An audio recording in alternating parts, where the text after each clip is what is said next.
So, the last episode, I was talking about how one of God's love languages is quality time, and how by having God as a friend and that friendship being beneficial, you want to make sure that God's love language is being filled as well. And so with one of God's love languages being quality time, me taking my time out to, talk to God, I'm like, hey, what's going on? Is there anything you need from me? Like, what can I do for you? And I had this feeling of, don't you got somebody to forgive? And I'm like, nah, ain't nobody to forgive. I have forgiven everybody that I've had to forgive. Like, I didn't let it go. I didn't move forward. Boom. Get on Instagram. It's stuff about forgiveness, right? So I'm like, who needs to be forgiven? Like, what's going on? So I'm like, I'm getting off Instagram. I'm going on YouTube, watch one of these sermons. So I'm trying to stay in God's presence, right? Let me stop from being sidetracked and let me get back focused. And so, as soon as I get on, YouTube, there's a sermon by Stephen Furtick, which is one of my favorite pastors to listen to. The sermon was called "Show Your Scars, Not Your Wounds." So I'm like, okay, let's push play, And in that, I automatically I just got this feeling of, so you've forgiven everybody but yourself. You haven't forgiven you. And I was like, boop. I'm getting a little emotional thinking about it now, but it got heavy, okay? And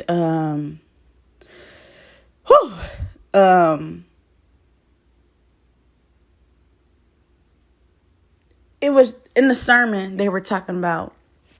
Stephen Furtick was talking about, if God had healed you, why are you so touchy? And I was like, whoa, again. Why are you so touchy? And it resonated because in recording these episodes and speaking my truth, I am still being very, being mindful of being compassionate and in consideration of other humans, and not disclosing a lot of not going into detail about the things that they have done, because people that may know them, not wanting them to be, the truth is the truth, but just not wanting publicly me like bashing them, right? Even if what the actions that took place were very much hurtful and very much the truth of what took place, because I'm not about to lie for no reason. I benefit none like to lie, but just in not going into detail.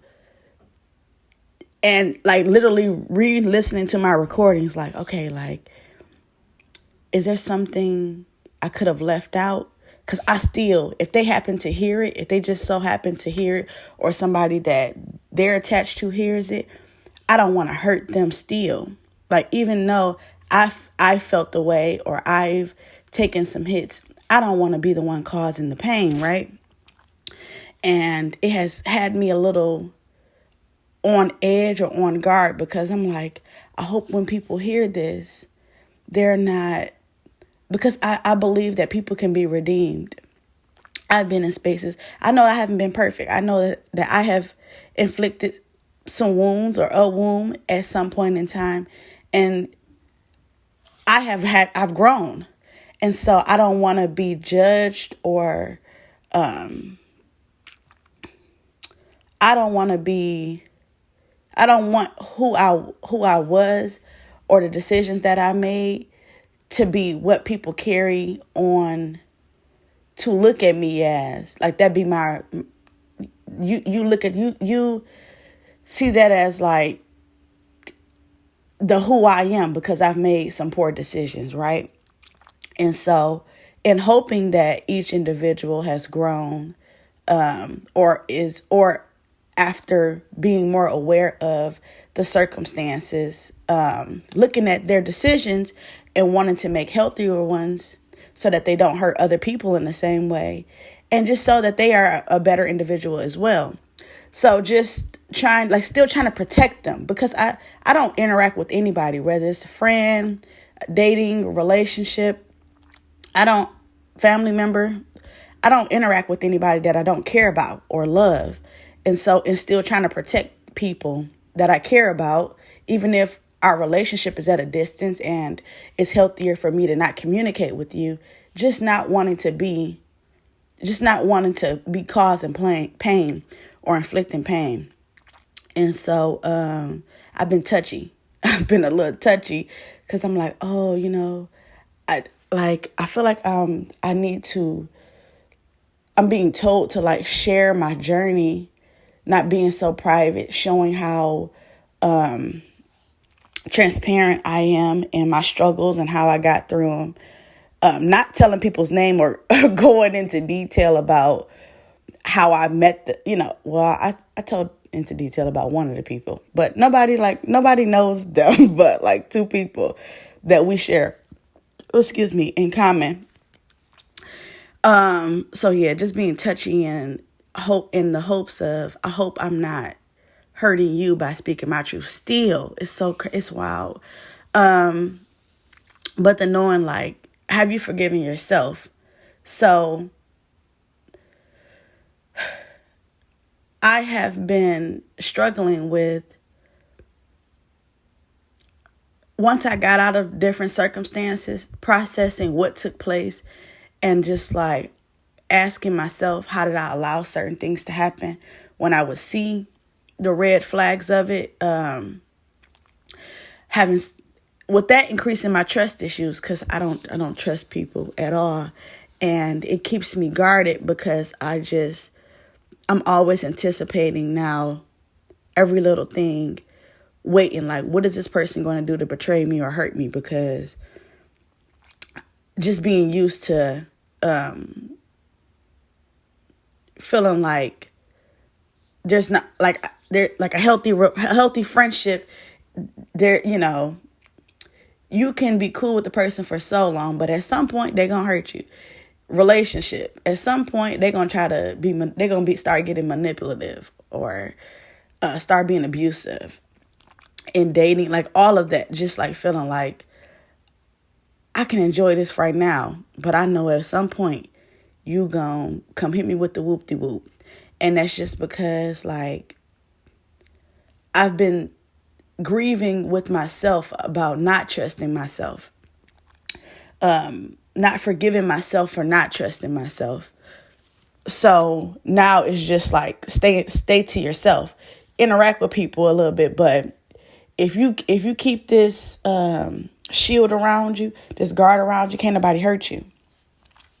Until I believe that until I like really forgive myself, then I'll be more open to not only attracting, but embracing people for who they are, not putting the pressure on them for not measuring up to who I want them to be or who I need them to be. And just the knowing of I can be detached from the outcome, like not feeling like I need to be attached to every single outcome. Expecting longevity in every experience, staying present and not expecting longevity, because that's when I get disappointed. Like, man, I thought we was gonna be friends forever. Oh, I thought this dating experience was going to turn into a relationship and turn into a marriage, being disappointed and all of that.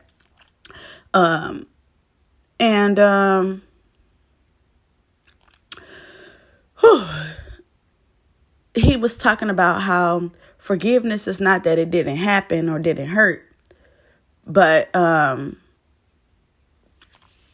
it's a journey in loving yourself and giving yourself what you need. And that the scar, that takes the scar from the womb will be your greatest strength.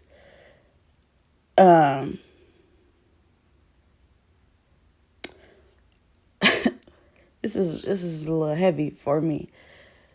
Because it is one heck of a battle to just be like,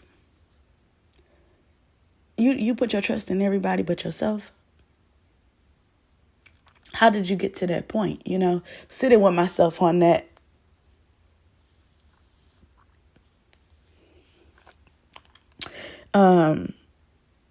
Trying not to live in the offense. And the knowing of, although I wouldn't choose the circumstances that took place again, I'm grateful that God has been using every single circumstance to strengthen me, because it is literally making me, it started last year, but I got off course, making me want to sit with myself and pour more into myself to make sure that I am loving me, I'm trusting me, I'm giving myself what I need first. And everything else that pours outside of the cup is for everybody else. That was my mindset initially starting last year. And just getting like so excited about the potential of something that I had aspired for taking place. Even when things were getting rocky or off course, I was still like, stay in it. Like telling myself that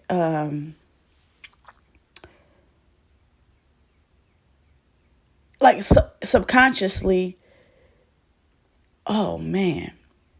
subconsciously telling myself that it's like because I have had experiences, like it's almost like I'm creating trauma bonds.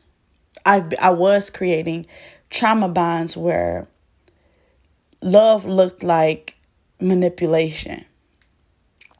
Love looked like dysfunction. And just like now sitting with that, like, well, where did you get this conditioning from? And it has a lot to do with my upbringing and just not seeing healthy relationships or marriages. And then unpacking all of that. Because I grew up thinking that even though we see society said, we're taught to, you don't let this happen, you don't let this happen. It's a whole different ball game when you're in it. When your feelings are involved and when you're in it. And so being raised to think that because the person is a provider or that they're doing nice things for you, that meant like they loved you and y'all can push through the stuff. Even when it's hurting. Receiving luxury in exchange for the pain, that I almost cussed. that ain't cool. That's not cool. And we're raising too many girls to like think that it's okay. And what's so wild about this is I don't really try to get involved or even entertain social media stuff, but in seeing recently Saweetie and Quavo breaking up, and then her saying that, the love doesn't mean anything when it's shared with other women. And,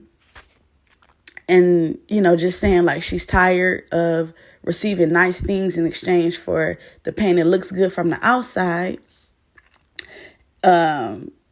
The friendship, relationship, it doesn't just apply to relationships, but how people think, oh, because these friends are always together or they exchange gifts, or even with the relationship, even applying it to relationships or your family dynamic, because your parents or something are always providing for you,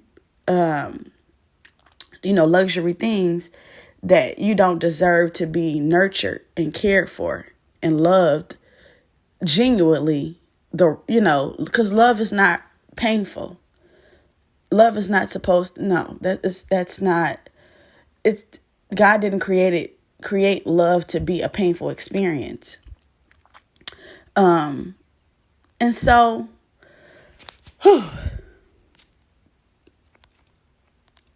just knowing you don't have to enable dysfunction, and remembering like, okay, you took the time to forgive everybody else and to let it go so that you can heal, but you cannot properly heal if you have not forgiven you. You got to forgive you. All right. I love you all in real life.